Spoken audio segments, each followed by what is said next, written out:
क्या एक फिल्म सिर्फ फिल्म होती है या समाज के सामने रखा गया आईना? हमारा काम है हिंदू लड़कियों को अपना बनाना।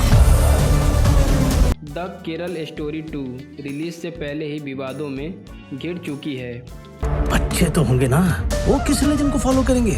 मेरा सलीम ऐसा नहीं। विरोध, प्रदर्शन, रोक की मांग और अब राजनीति भी पूरी तरह से इसमें कूद चुकी है। सवाल यह है कि क्या यह फिल्म सच दिखा रही है या समाज को बांट रही है? क्या आपको मोहम्मद फैजान से निकाह कबूल है? कबूल है। सुभान अल्लाह, मुबारक हो। और जब सिनेमा असहज सच्चाई दिखाता है तो क्या उसे चुप करा देना चाहिए? आज हम इसी पर बात करेंगे। तो रुक जाते हैं, पर अगर हम पे भरोसा है तो कर लेते हैं। 27 फरवरी को रिलीज होने जा रही यह फिल्म द केरल स्टोरी 2 एक बार फिर सुर्खियों में है। बात कर देगा, बात ने समझ दे प्यार। आप नहीं समझ रहे हो पापा, मारो रशीदा सो नहीं है।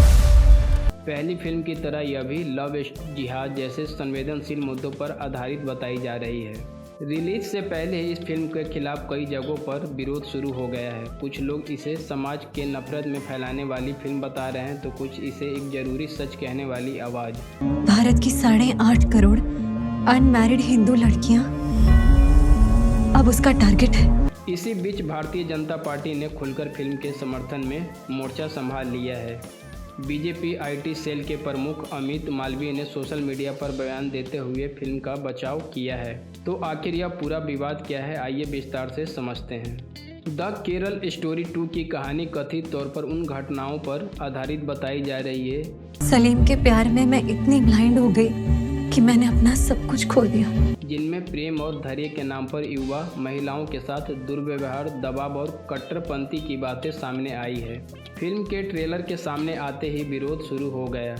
कुछ संगठनों और राजनीतिक दलों ने इसे एक तरफा नैरेटिव बताया और रिलीज पर रोक की मांग उठाई।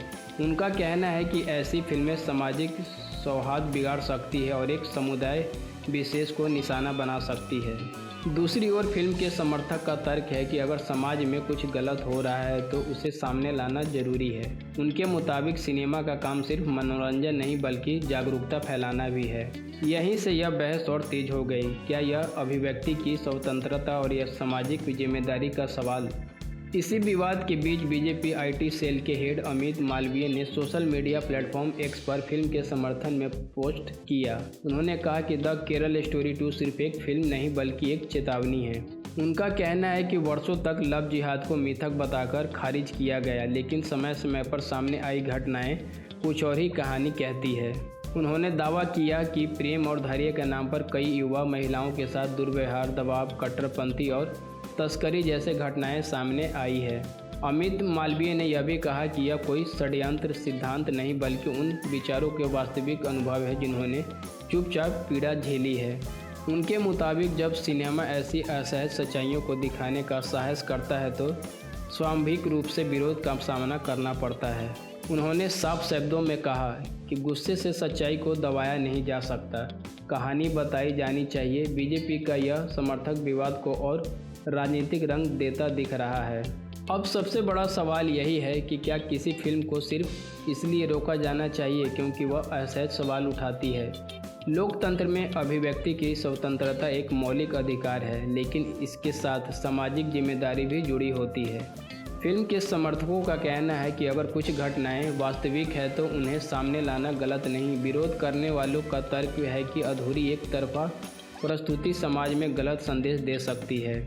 अमित मालवीय के मुताबिक यह फिल्म कट्टरता और संगठित शोषण के नेटवर्क को उजागर करती है और अगर इससे बहस छिड़ती है तो यह लोकतंत्र के लिए अच्छा है। उन्होंने कहा कि लोकतंत्र में बहस जरूरी है, जागरूकता नफरत नहीं होती। यानी उनके अनुसार फिल्म पर चर्चा होनी चाहिए, न कि उसे दबाने की कोशिश। लेकिन यह भी सच है कि ऐसे मुद्दे बेहद संवेदनशील होते हैं, इसीलिए ज़रूरी है कि दर्शक किसी भी फिल्म को देखते समय तथ्यों, संदर्भ और संतुलन को समझें। द केरल स्टोरी 2 सिर्फ एक फिल्म नहीं रह गई है, यह अब अभिव्यक्ति की आज़ादी, सामाजिक जिम्मेदारी और राजनीतिक बहस का केंद्र बन चुकी है। रिलीज के बाद यह फिल्म दर्शकों को कितना प्रभावित करती है यह तो समय बताएगा, लेकिन एक बात साफ है कि इसने देश में एक बार फिर उस बहस को जिंदा कर दिया जो सिनेमा और समाज के रिश्ते को प्रभावित करती है। आपकी राय क्या है? क्या ऐसी फिल्मों को खुलकर रिलीज होना चाहिए या संवेदनशील मुद्दों पर ज़्यादा सावधानी बरतनी चाहिए? कमेंट में अपनी राय ज़रूर बताएं। वीडियो पसंद आया हो तो लाइक कीजिए, शेयर करें और ऐसे ही विश्लेषण के लिए जुड़े रहें। मिलते हैं नेक्स्ट वीडियो में, तब तक के लिए धन्यवाद।